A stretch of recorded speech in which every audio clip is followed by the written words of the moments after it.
오늘 우리가 함께 들여다볼 이야기는요, 근현대사에서 가장 드라마틱한 경제 발전 스토리 중 하나로 꼽히는 바로 대한민국의 이야기입니다. 한국의 현재를 제대로 이해하려면요, 반드시 과거의 모습을 봐야 하는데요. 그 차이가 정말 어마어마합니다. 1953년 전쟁이 막 끝났을 때 1인당 소득이 고작 67달러였어요. 당시 아프리카의 에티오피아보다도 가난했다는 거죠. 그랬던 나라가 지금은 삼성, 현대, BTS의 나라, 세계 12위의 경제대국이 됐습니다. 한국전쟁 직후에 프랑스의 르몽드지가 쓴 기사의 한 구절입니다. 이게 바로 당시 전 세계가 한국을 바라보던 시선이었어요. 말 그대로 그냥 폐허, 희망이라고는 찾아볼 수 없는 땅이었던 거죠. 자, 그렇다면 전 세계가 사실상 포기했던 이 나라가 대체 어떻게 다시 일어서기 시작했을까요? 심지어 세계은행 같은 국제기구 전문가들조차 고개를 저었습니다. 이 나라는 자립이 불가능하다. 수십 년을 도와줘도 성공할지 미지수다. 이런 냉정한 평가를 내렸죠. 모두가 당장 먹고 사는 게 중요하다고 말할 때 한국 정부는 정말 상식밭대 결정을 내립니다. 바로 미래 세대를 위한 교육에 거의 모든 걸 쏟아붓기 시작한 거죠. 여기 보이는 이 숫자 3247, 이게 뭔지 아세요? 1956년부터 1960년까지 불과 4, 5년 사이에 지어진 학교의 수입니다. 계산해보면 하루에 거의 2개꼴로 학교를 지은 거예요. 당연히 비판이 쏟아졌죠. 지금 당장 굶어 죽을 판에 무슨 학교냐, 이건 미친 짓이다. 하지만 바로 이 교육에 대한 투자가 훗날 일어날 모든 기적의 씨앗이 됩니다. 자, 그럼 이제 그 교육이라는 씨앗이 어떻게 거대한 산업 강국이라는 나무로 자라났는지 한번 자세히 들여다볼까요? 1960년대가 되자 한국은 중공업을 일으키려고 하는데요. 이번에도 세계은행 같은 전문가들은 말립니다.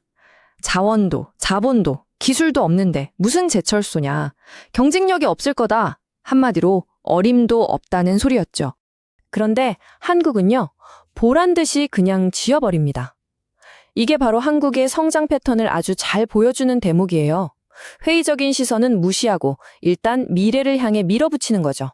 그리고 그 결과가 바로 이 불가능의 10년입니다.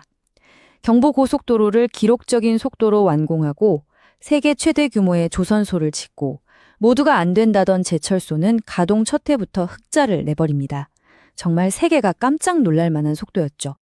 이 믿을 수 없는 속도의 중심에는 바로 한국 특유의 문화, 빨리빨리가 있었습니다. 신속한 실행과 기한 엄수. 이게 바로 산업 발전의 가장 강력한 엔진이 되어준 겁니다.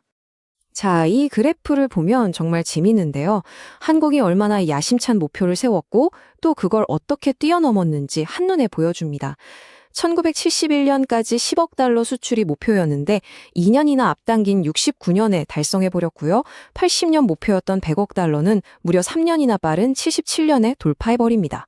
이렇게 1990년대까지 승승장구하면서 기적은 완성된 것처럼 보였습니다. 하지만 한국 역사상 가장 큰 시련이 바로 코앞에 닥치고 있었죠. 바로 1997년입니다.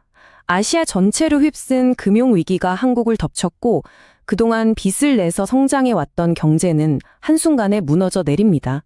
결국 IMF의 구제금융을 신청하는 국가 부도의 위기에 처하게 되죠. 그런데 이때 정말 세계가 깜짝 놀랄 만한 일이 벌어집니다. 나라 빚을 갚자면서 수많은 국민들이 장롱 속에 있던 결혼반지, 돌반지 같은 금을 자발적으로 내놓기 시작한 겁니다. 이 위기는 정말 뼈아픈 구조조정을 가져왔지만요, 동시에 놀라운 반전의 계기가 됐습니다.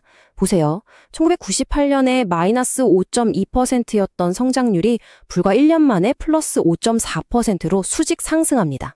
이 위기를 극복하면서 한국 경제는 완전히 새로운 단계로 나아갈 발판을 마련하게 됩니다. 자, 이제 21세기로 한번 넘어가 볼까요? 이 위기를 딛고 일어선 한국이 어떻게 기술과 문화라는 새로운 무대에서 세계를 선도하게 됐는지 살펴보겠습니다. 2012년 싸이의 강남스타일이 유튜브를 강타한 것을 시작으로 BTS가 빌보드 차트를 정복하고 영화 기생충이 아카데미 작품상을 받고 오징어 게임이 넷플릭스 역사를 새로 썼죠. 과거 제조업에서 보여졌던 그 완벽주의와 집요함이 이제는 문화 콘텐츠에 적용되면서 전 세계적인 현상을 만들어낸 겁니다. 자, 여기까지 쭉 보고 나면 이런 생각이 드실 거예요. 이거 그냥 운이 좋았던 거 아니야? 천만에요. 이 놀라운 여정 속에는 분명히 반복되는 일종의 성공 공식이 있었습니다. 이 모든 기적을 관통하는 6가지 핵심 요소를 꼽을 수 있습니다. 첫째, 모든 것의 시작이었던 교육에 대한 과감한 투자. 둘째, 빨리빨리로 대표되는 압도적인 속도. 셋째, 이만하면 됐다는 없는 완벽주의. 넷째, IMF 위기 때처럼 위기를 기회로 바꾸는 저력. 다섯째, 나라가 어려울 때 하나로 뭉치는 국민적 단합. 그리고 마지막으로 정상에 올라도 만족하지 않는 끊임없는 야망입니다. 결국 한강의 기적은 그냥 우연히 일어난 기적이 아니었던 겁니다. 명확한 비전과 그것을 밀어붙인 강력한 실행력이 만들어낸 하나의 전략이었죠. 이 놀라운 이야기는 우리에게 질문을 던집니다.